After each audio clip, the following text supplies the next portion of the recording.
tous, nous sommes le dimanche 11 août et je reviens pour un point lecture où je vais vous parler de deux lectures que j'ai réalisées dernièrement qui m'ont toutes les deux énormément plu et qui nous présentent des protagonistes femmes à diverses époques de leur vie. Le premier roman va traiter de l'adolescence et le second de la vieillesse.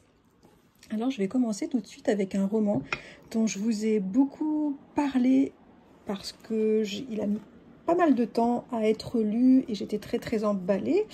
C'est La fille américaine de Monica Fagerholm. C'est un roman que j'avais découvert absolument par hasard, lors d'une balade à Paris, où j'étais rentrée dans une librairie d'occasion. Je l'avais trouvé d'occasion. C'est un vieux roman, il est un petit peu abîmé et surtout il part un peu en lambeaux, le pauvre. C'est un roman de 2004, et paru en France en 2007. Mais le résumé m'avait absolument happé. Alors, oui, d'abord, Monica Fagerholm, c'est une auteure scandinave qui écrit en suédois, me semble-t-il, mais qui est finlandaise. Dans ce roman, dans La fille américaine, nous sommes dans les années 70, nous sommes en Finlande, dans une petite presqu'île rocheuse et marécageuse, située à environ 1 heure de la capitale, Helsinki.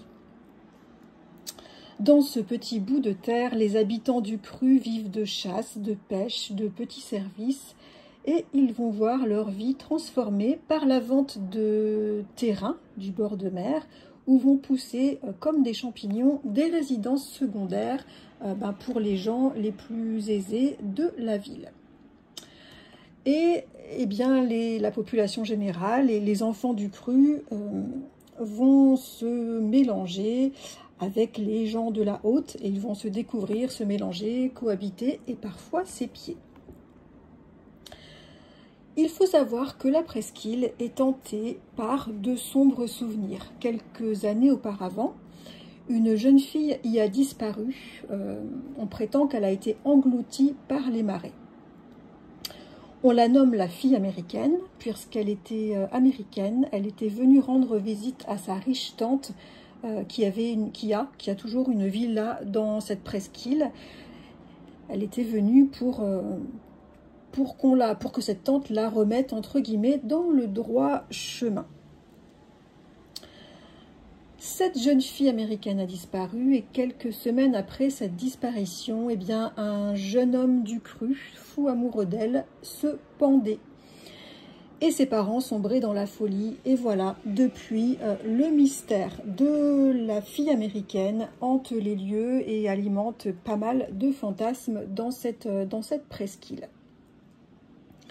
Dans ce roman, on va suivre Doris et Sandra, qui sont deux enfants qui vont développer une très forte amitié autour de leur fascination commune pour cette fille américaine. Alors, Doris et Sandra, tout les oppose socialement, mais c'est le manque d'attention qui les rapproche.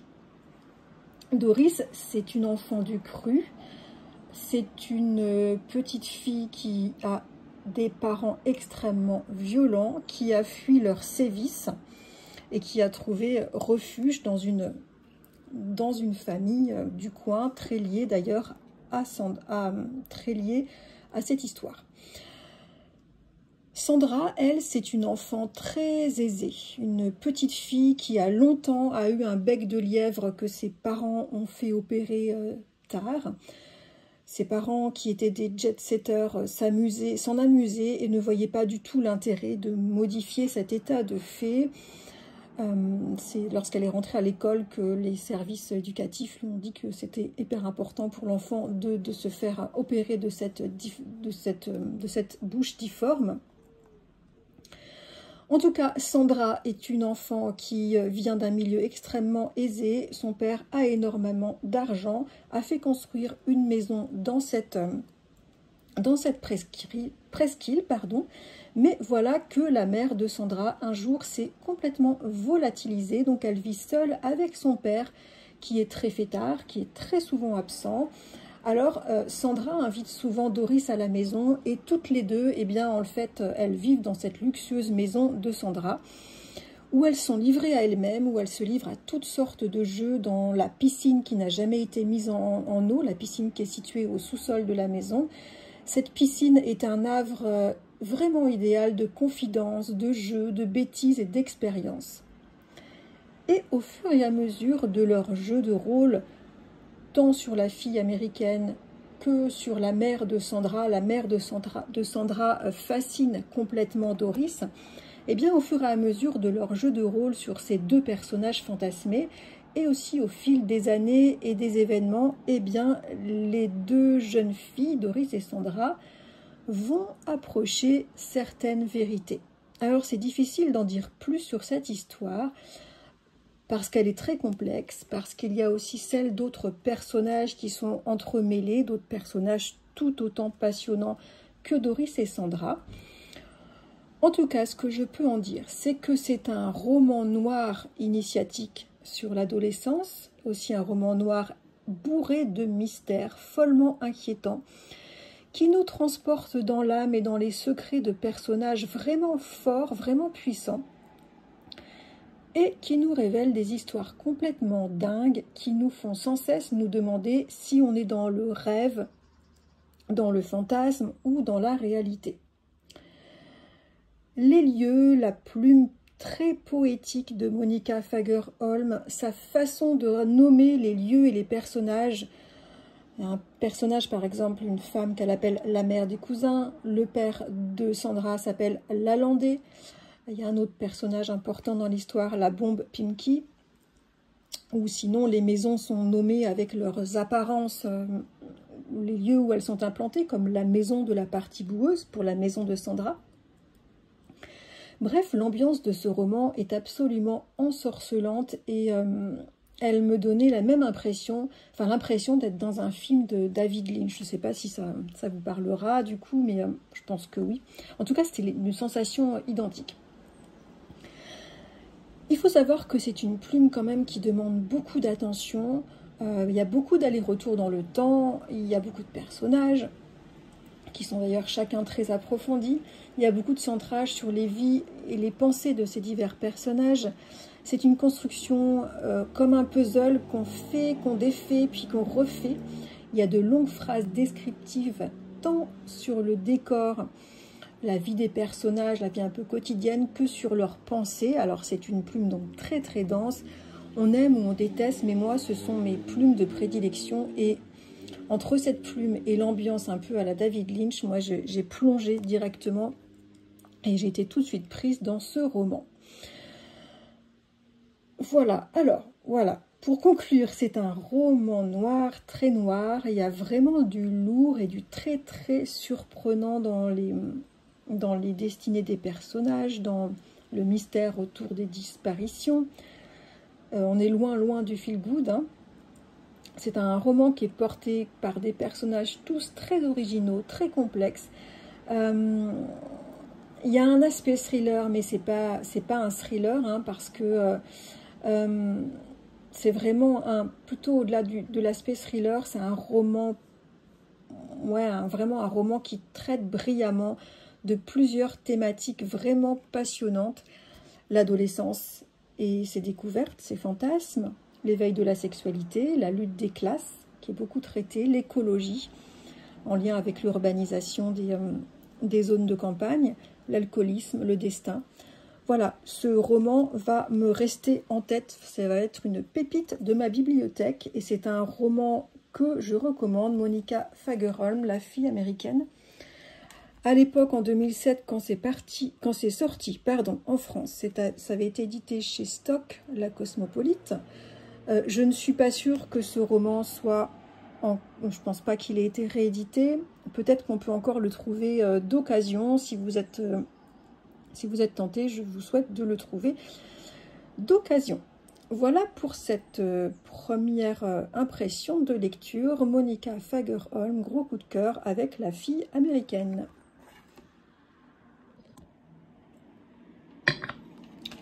Alors, l'autre roman dont je souhaitais vous parler, c'est une lecture que j'avais faite au début du mois de juillet, me semble-t-il. Il s'agit de La Fortune de Catherine Sofonoff, que j'avais découverte également par le plus pur des hasards à l'occasion d'une balade dans une boutique de livres d'occasion, comme le précédent. Une auteure suisse que je ne connaissais absolument pas, et le résumé de l'histoire en quatrième de couverture m'avait vraiment happé. Je crois que je vous l'avais présenté lors d'une vidéo. La Fortune, c'est le dernier roman de cet auteur suisse. Il est paru aux éditions Zoé, que je ne connaissais pas du tout, au début de l'année 2024. Il s'agit d'un roman d'inspiration autobiographique qui met en scène une femme octogénaire, je pense qu'elle a 82 ou 83 ans, qui se retrouve contrainte à quitter sa maison de Genève où elle pensait bien terminer sa vie. En fait, elle occupait seule cette maison depuis 25 ans, depuis son divorce, il y a 25 ans, et cette maison qui appartenait à son ex-mari, eh bien, elle ne pensait même pas qu'un jour elle puisse la quitter, elle ne pensait même pas qu'un jour son mari, qui a beaucoup d'argent, ait eu l'envie ou le besoin de la vendre. Ceci dit, eh bien, c'est ce qu'il fait, il met en vente la maison, il la vend et elle se retrouve elle se retrouve à la rue en fait.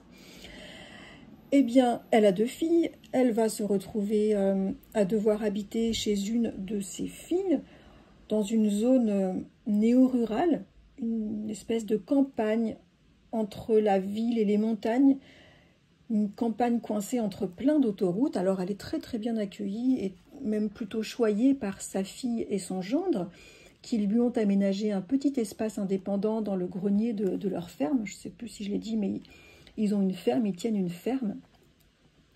Et donc, dans ce petit grenier, elle peut vivre de façon indépendante et continuer le rythme de vie décalé qu'elle avait depuis un bon paquet d'années, à savoir qu'elle lit et elle écrit la nuit. Alors, elle est fan de Pascal Quignard, elle lit et elle relit tous ses livres, voire même plusieurs fois le même livre à la suite.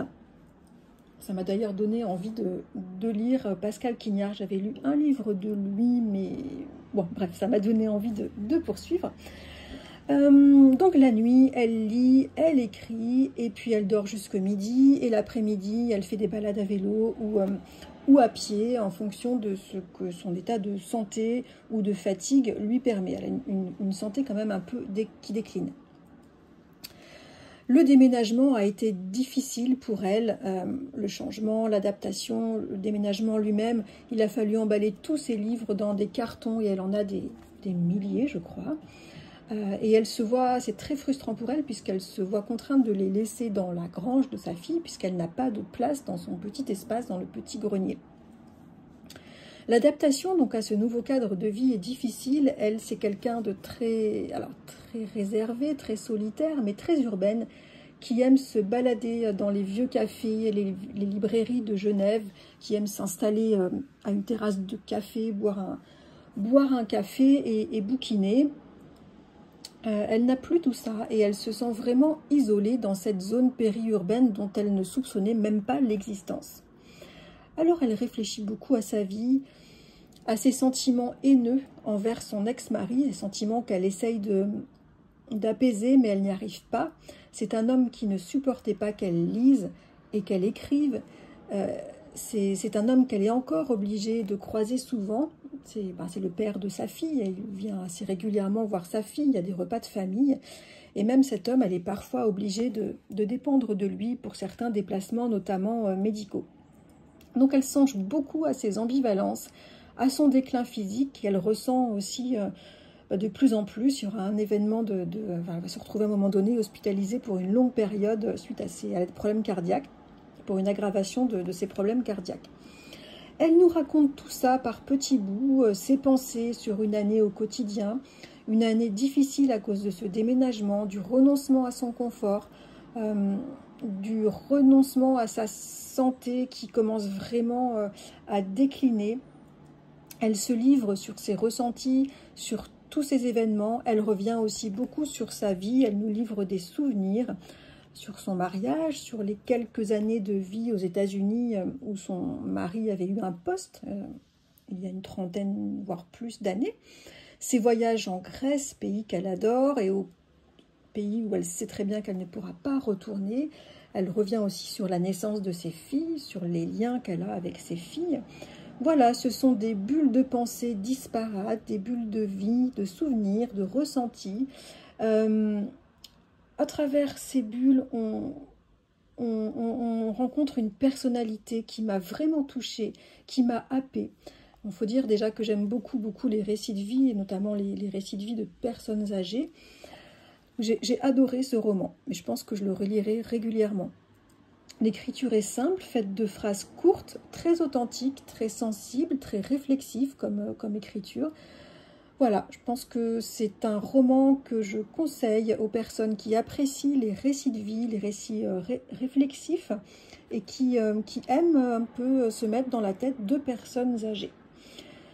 C'est un très beau texte, assez court, 174 pages, donc sur la vieillesse, sur la solitude, sur les regrets, sur la joie de vie, de la vie, la joie de vivre, et aussi sur les super pouvoirs de l'écriture et de la lecture. Vraiment une super lecture, j'ai vraiment adoré ce roman, et la couverture est absolument magnifique. Voilà pour les deux romans dont je voulais vous parler aujourd'hui. Sinon, rapidement, mes lectures terminées toutes récentes. Je vous avais parlé, j'avais craqué sur l'achat du dernier roman de Deborah Levy, Hot Milk. Je l'ai lu. J'en reparle assez rapidement, je l'espère. C'est pas un gros coup de cœur, mais j'en reparle assez vite. J'ai lu un roman qui était dans ma pile à lire depuis un bon moment, une auteure que j'ai découverte, Edith Wharton, Libre et légère. J'ai bien aimé. Et je suis en train de me régaler avec un auteur que j'adore retrouver, mais qui m'avait beaucoup déçue sur ses derniers romans. C'est Olivier Adam, Il ne se passe jamais rien ici. C'est son tout dernier roman. Je l'abordais avec, il faut dire, pas mal de crainte. Oups là, il y a embouteillage. Je l'abordais avec pas mal de crainte parce que, comme je le disais, j'ai été pas mal déçue sur ses derniers romans depuis 5-6 ans, on va dire. Mais là, je retrouve le Olivier Adam de ses débuts. C'est un roman social extrêmement riche, complexe, avec une belle intrigue et des très beaux personnages. Je l'ai commencé hier, je crois, et j'en suis au tiers. C'est vraiment une régalade. Voilà pour ce point lecture. J'espère que tout va bien pour vous au niveau lecture en ce moment. Dites-moi ce que vous lisez en ce moment en commentaire. Dites-moi si vous connaissez ces auteurs dont je vous ai parlé. Je vous souhaite un excellent dimanche, de très belles lectures et je vous dis à très bientôt.